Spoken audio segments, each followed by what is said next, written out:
Selamat siang, Kak. Kenalkan, nama saya Firda Rahmawati. Saya dari Prodi Psikologi semester 4 dari Universitas Taman Jagakarsa. Eh, Terima kasih telah hadir pada sesi konseling kali ini. Sebelumnya, boleh perkenalkan namanya terlebih dahulu. Terima kasih Kak Firda.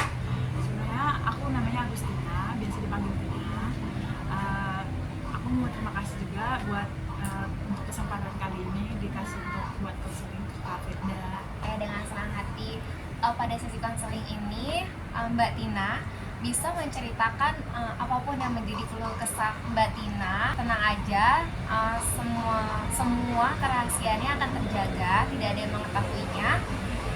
Kak Tina bisa meluapkan apa yang menjadi beban Kak Tina, dan waktu sesi konseling ini sekitar 10 menit.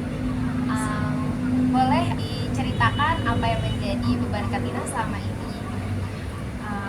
Sebenarnya aku tuh lagi ngerasa struggling aja. Merasa kalau sekarang tuh sadar kalau misalnya apa yang udah aku lewatin itu semua ternyata itu dari apa didikin orang tua semasa kecil sampai sekarang, karena orang tua juga pendidikannya kayak berbeda dari generasi kita gitu. Maksudnya mereka tuh mengajarin didikannya tuh kayak kuno gitu loh, nggak kayak apalagi aku dari suku Batak ya, mereka tuh keras mengajarnya, kadang kayak bisa sampai volumenya lebih tinggi atau bisa pakai kekerasan gitu. Tapi sekarang aku ngerasa kayak udah di fase mengerti kalau oh mungkin itu orang tua aku, maksudnya itulah yang tepat buat aku juga. Aku mau cerita juga sedikit kalau bukan aku aja yang mengalami itu, kakak-kakakku juga mengalami. Kayak mereka tuh kenapa bisa pergi dari rumah terus nggak nyaman atau nggak pernah pulang lagi ke rumah, karena ya orang tuaku yang kayak nggak bisa mengerti gitu, nggak bisa apa ya, nggak menghargai gitu. Ya, kita tuh nggak, aku ngerasa di dalam keluarga aku tuh nggak ada saling menghargai sama lain gitu. Kayak orang tuaku selalu bilang harus begini begini begini, tapi orang tuaku juga tidak mencontohkan.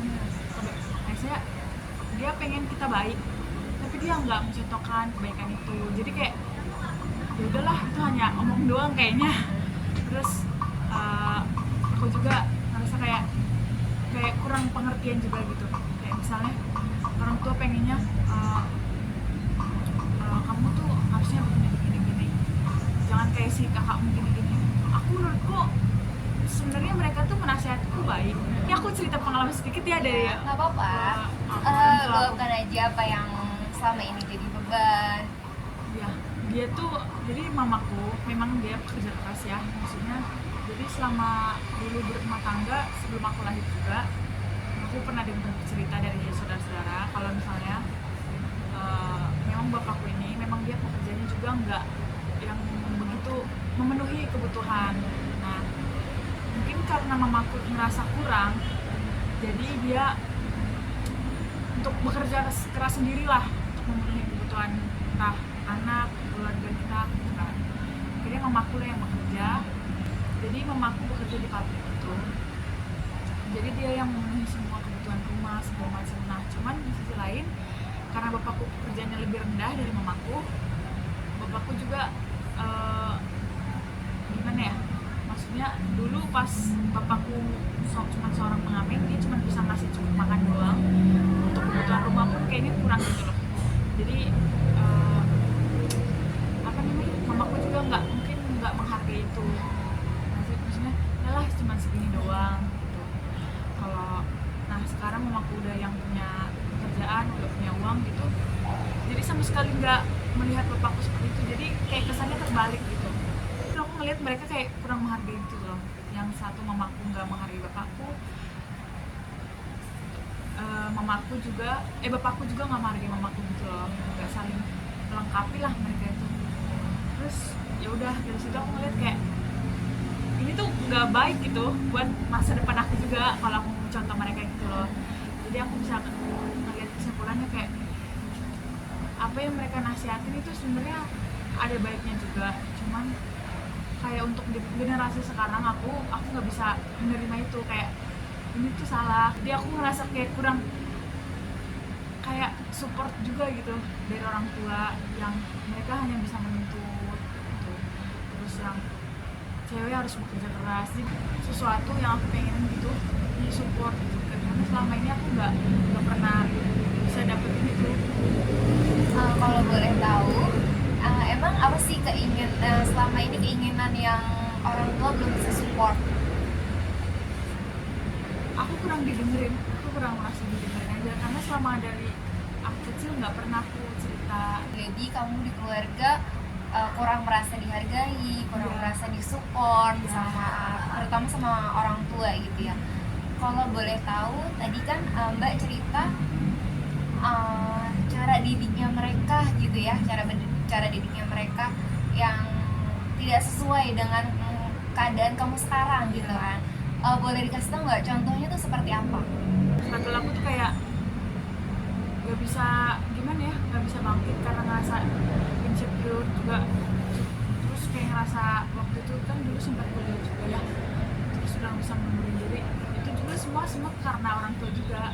Terus aku kayak dibilang-bilang kayak orang kaya lah apa segala macam. Itu aku tuh stres banget di situ. Terus dibilang kayak, lu karena aku di rumah aja, lu juga bantu inilah kerja, karena zaman corona mungkin lagi ngerasa mereka sulit kali ya.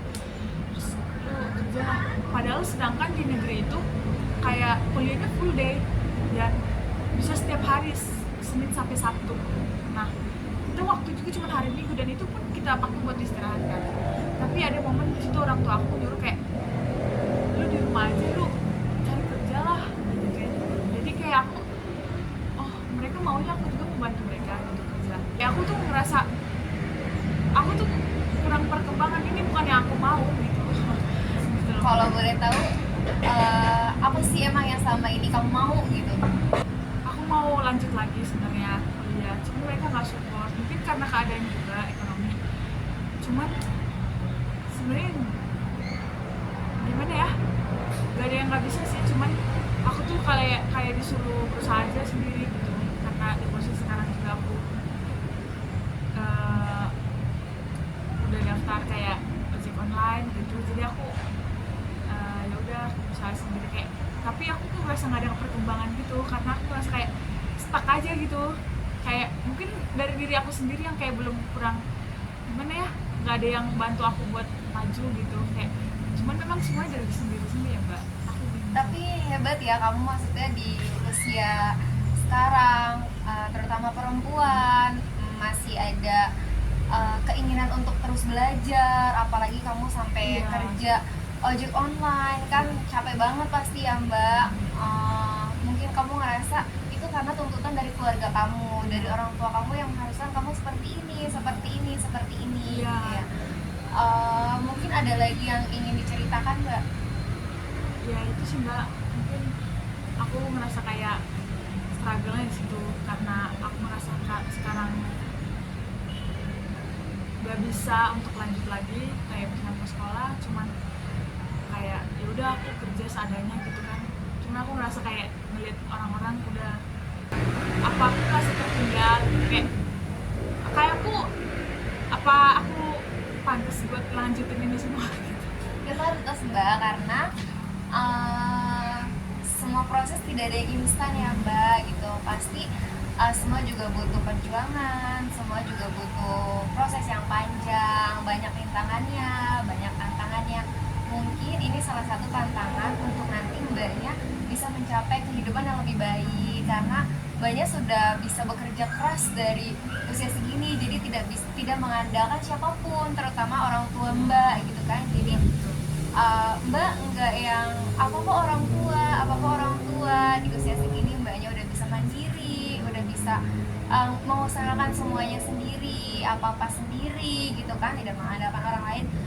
Itu sih udah cukup baik banget Mbak. Udah apa, kalau menurut saya itu bukan sesuatu yang tertinggal gitu kan, karena Mbaknya udah bisa mandiri banget gitu kan. Belum tentu orang lain bisa sekuat Mbak, belum tentu orang lain bisa semandiri Mbak. Pada sesi konseling ini udah cukup ya Mbak. kalau misalnya ada sesuatu yang ingin diceritakan lebih lanjut, bisa dilakukan pada sesi konseling selanjutnya. Sebelumnya, saya mohon maaf kalau misalnya ada ucapan atau tindakan atau apapun kekurangan dari saya yang melukai hati Mbak atau menyinggung perasaan Mbak. Saya mohon maaf sebelumnya. Terima kasih telah hadir pada sesi konseling kali ini. Saya juga mau terima kasih banyak buat Mbak Firda, karena tadi konseling tadi saya ngerasain jadi lebih tenang, jauh lebih tenang, terus juga saya ngerasa perasaan saya lebih baik, dan semoga di lain kesempatan saya bisa konseling lagi sama Mbak Firda. Terima kasih Mbak untuk kesempatannya kali ini. Terima kasih juga ya Mbak Tina. Sampai bertemu di lain kesempatan.